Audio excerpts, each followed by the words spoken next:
Good Friday morning, everyone. Hey, two quick announcements before we go any further. One, today is at 9 a.m., 9 to 10:30 at the United Methodist Church is our this month's food distribution. Now that's Saddleback uses their parking lot. It's right next to Coffee Bean on Moulton. So go on down there or invite a friend if they could be encouraged or you could be encouraged by some extra food this month. We'd love to be of service to you. Secondly, our services on Sunday are back in Clubhouse 5. I know it gets a little confusing this time of the year because we move around a little bit, but Clubhouse 5, 9 a.m. and 11 a.m. Love to see you there. Well, I'm so glad you tuned in today because honestly, I think this is one of the most important shows we've ever done. Why would I say that? That's a harsh statement because we've done a lot of good shows. But I think it's so important because the biggest question in the universe is who is Jesus? Who was Jesus? I say who is Jesus because, of course, he is still alive. He is risen from the dead and ascended into heaven. But what we do with Jesus in our lives, what those around us, when they ask us, well, who is Jesus? Who is Jesus?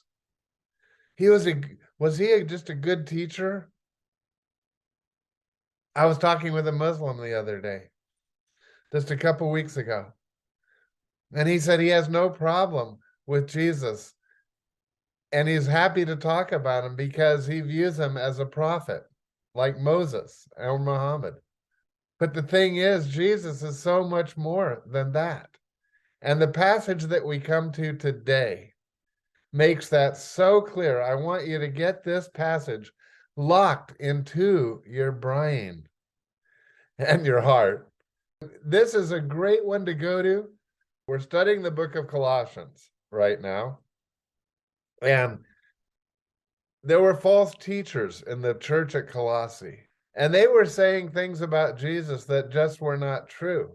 And we'll come to those passages where Paul addresses those things directly.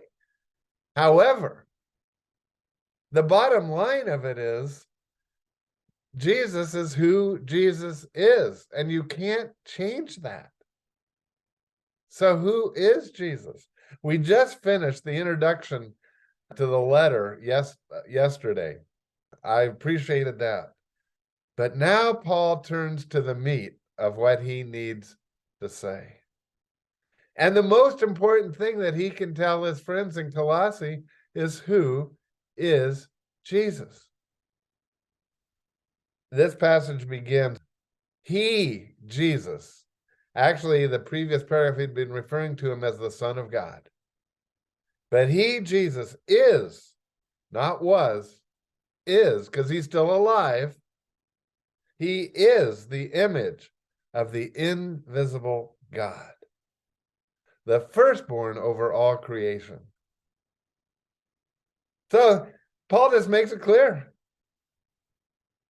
Jesus is our way of seeing what God is like when he took on the form of human flesh.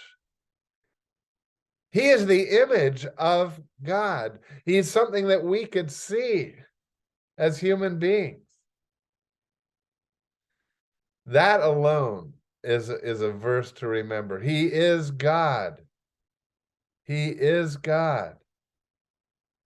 And it says the firstborn over all creation, which, as you'll see from really this whole paragraph, it's not referring to the fact that, he was born of the Virgin Mary, but it's a way of talking about leadership and headship and honor, and that he is above all things.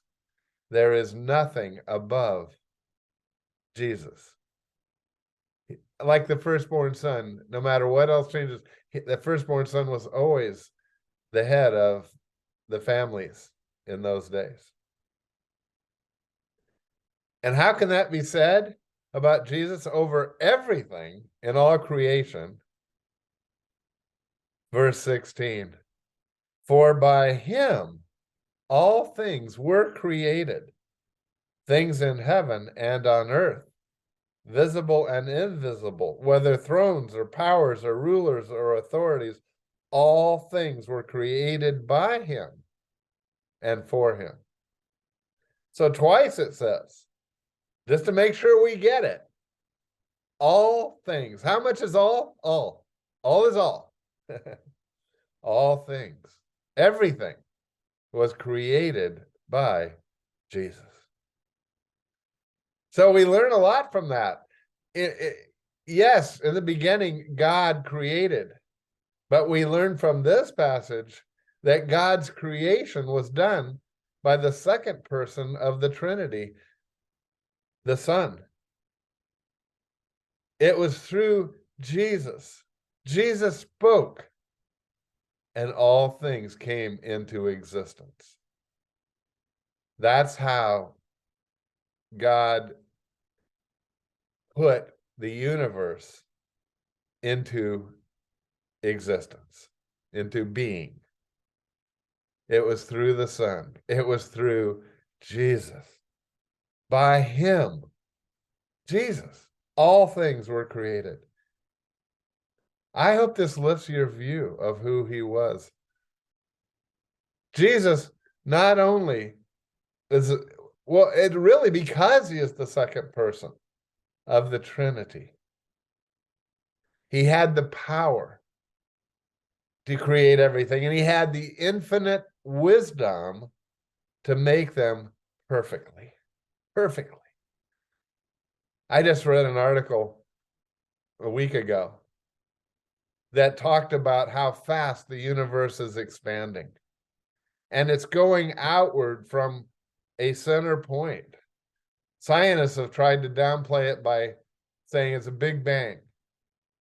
Well, that doesn't explain anything. How did a Big Bang happen? God created through Jesus. But anyway, this article talked about how if the universe were not expanding at the exact speed that it is, that stars are moving outward, it would collapse in on itself because the gravitational pull would be too much, and it would just, instead of going out, would start to shrink. It had to be exactly right. And that's what Jesus in his infinite wisdom did. Same thing for gravity right here on Earth. If the Earth were spinning just the tiniest amount less, then gravity would be too much of a pull on us. If we spun more, we'd just spin off. It's perfect. Everything about creation is perfect. And that's Jesus. So everything that you see, but also the spirit world of demons and angels, you don't see those yet. We can't see them with our eyes. They're there. And he said, according to this, he not only created them, but he rules over them. That is the person that we worship. Some people say, well, who was Jesus? He is so much more than a baby born. That was God taking on human form. He is the image of the invisible God. Wow. Oh, we're about out of time already. I get so excited about this. Well, we're going to save the rest of this paragraph for Monday. I sure hope you'll join us because there's a lot more to be excited about Jesus than just, well, as if this weren't enough. Wow. Well, let's worship him on Sunday. I sure hope he is so worthy of your worship. God bless. Walk closely with him because he is the image of the invisible God. Bye. And I won't worry about tomorrow.